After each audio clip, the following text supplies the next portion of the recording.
Alors, Chloé, Tal, oui, Tal, tu as une question, tu veux intervenir.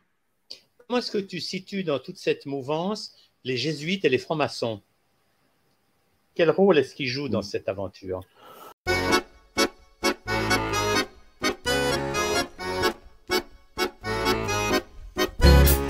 La maçonnerie, c'est parfois des coquilles vides. Vous avez des maçonneries qui sont déistes, d'autres athéistes, d'autres judéo-chrétiennes, d'autres carrément sataniques.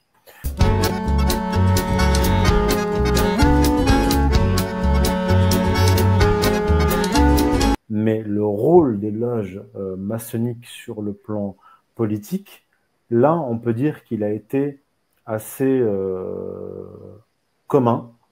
Sur le divan du salon, décomposé en grands oignons, chaque soir, sans histoire, sans preuve de discours exutoire. Comment en fait la Kabbale et le judéo-christianisme, enfin, cette construction idéologique qu'est le judéo-christianisme, a pu irriguer la Révolution française et les révolutions qui s'en sont suivies jusqu'à la révolution des jeunes Turcs, donc en Turquie.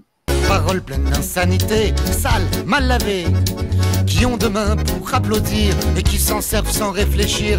Et ce que j'ai compris en étudiant la question, c'est qu'on avait un réseau interconnecté en Europe et au Proche-Orient de loges maçonniques qui partageaient à peu près la même vision du monde.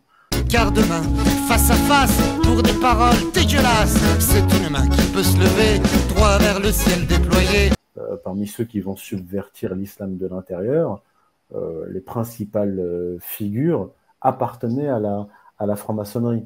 Pour saluer les chemises noires, sans entendre le désespoir, puis après dire on ne savait pas, vraiment ils sont osés faire ça, mais c'est aujourd'hui qu'au café des âmes, dans des lieux communs, on rallume la flamme, et sur leur front y a marqué viande nationale.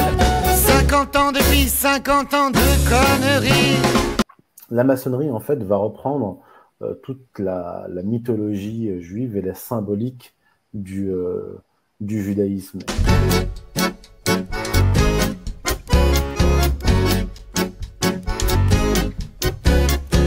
Alors, ils n'étaient pas particulièrement proches du judaïsme, mais on a l'habitude de dire qu'un franc-maçon, d'une certaine façon, est un juif de synthèse. Sur le divan du salon, décomposé en grands oignons, qui au moindre bruit de bottes pourraient vendre leurs voisins de porte. Et toute leur mythologie de la reconstruction du temple de Salomon, etc., bien sûr, vient du judaïsme. Et puis rire, et puis chanter sans s'émouvoir, sans écouter la complainte sourde, si lointaine, de ceux qui souffrent de la haine. Et d'ailleurs, la super loge maçonnique qui trône au-dessus des autres loges maçonniques s'appelle le Bnai Brit. Donc c'est les fils, ça signifie les fils de l'Alliance. Et c'est une maçonnerie exclusivement juive.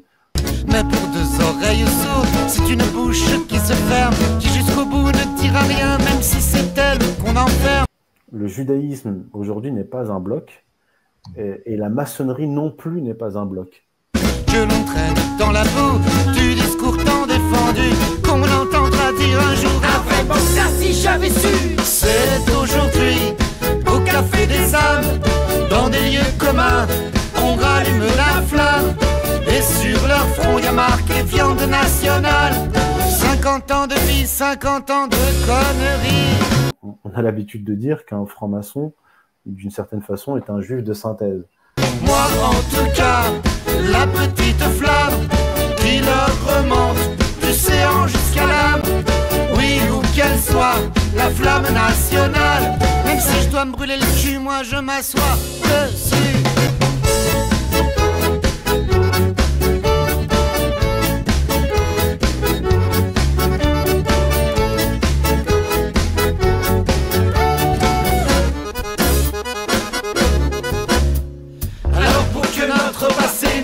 Chance de bégayer, baissons tous nos pantalons et montrons-leur à tous ces cons nos séances sales, mal lavées, mais au moins plein d'humanité.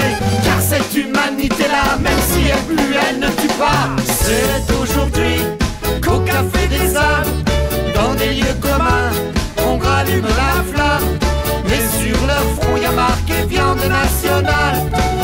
50 ans de vie, 50 ans de conneries. Moi en tout cas, la petite flamme qui leur remonte du séant jusqu'à l'âme. Oui, où qu'elle soit, la flamme nationale. Même si je dois me brûler le cul, même si je dois me brûler le cul, même si je dois me brûler le cul, moi je m'assois dessus.